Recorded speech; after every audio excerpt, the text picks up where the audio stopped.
જય હિન્દ દોસ્તો, આપણે આજે વર્લ્ડ મિત્ર મિશન મિલિયન તિરંગા પ્રોજેક્ટ જે છે એની ઘણી બધી ક્લેરિટીની વાતો કરીશ. કેમ કે ગઈકાલ મને અહીંયા જીપીબીએસમાં ઘણા બધા મળ્યા. મને સારું કન્ફ્યુઝ થઈ ગયા. તમે શું કરો એ ખબર નહીં પડતી. એમ ઘણી બધી વસ્તુ એવી હોય નવી ચાલુ થાય એ ખબર ના પડે, પણ એને જો સમજાવીએ ને આવી રીતના તો ખબર પડે. તો આપણે મુખ્ય જે છે ને 4 મુદ્દાની કામ કરીએ છીએ: હેલ્થ, હેપીનેસ, પીસ અને યુનિટી. સમાજને હેલ્ધી બનાવો છે, હેપી બનાવો છે, શાંત બનાવો છે, પીસફુલ, ફાઇનાન્શિયલ પીસફુલ, રિલેશન્સમાં પીસફુલ, માનસિક સ્ટ્રેસ ના હોય એવા લોકો ઊભા કરવા છે. અને યુનિટી, ભાઈ સંઘની તો જરૂર છે. આપણા સરદાર પટેલે જે ભારતના 562 રાજ્યને ભેગા કર્યા ને એમાં આપણે બધાએ ભેગા થઈને રહેવાનું છે. તો આ 4 મુખ્ય મુદ્દાની વાત કરીએ છીએ. એની જોડે જોડે 5 બીજી વસ્તુ શીખવાડું છું.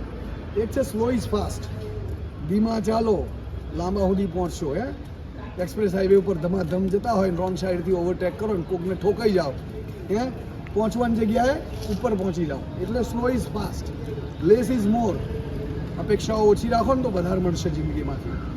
બીજું છે સ્મોલ ઇઝ બ્યુટીફુલ. સપનાઓ નાના નાના જુઓ પણ એને ઇન્ક્રીમેન્ટલી કન્સિસ્ટન્ટલી આગળ વધો.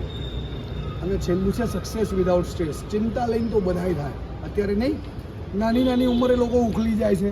કે ઉકલી ના જાય ને, સ્ટ્રેસ ના આવે, હાર્ટ એટેક, બીપી એ બધા પ્રોબ્લેમથી દૂર થાય. અને આપણા જે વૃદ્ધો છે ને એમની કાળજી લેતા થાય. એવા ઘણા બધા પ્રોજેક્ટ કરવા છે. તો આ મિશન મિલિયન તિરંગા પ્રોજેક્ટ છે ને, હું 100 દેશ ફરવાનો છું. 30 ફરી રહ્યો છું, 70 ફરવાનો છું. ફાફડા જલેબી ખાવા નહીં જતો. લોકોને મળવું છે, દિલથી જોડાવું છે અને સાથે કામ કરવું છે. સરદાર પટેલની 150મી જન્મજયંતિ એનું આ વર્ષ છે ને, એ વર્ષને ધામધૂમથી ઉજવવું છે. અને બધાને સાથે જોઈન થવા. થશો ને જોઈન? બોલો જય હિન્દ, જય હિન્દ, માતરમ, વંદે માતરમ.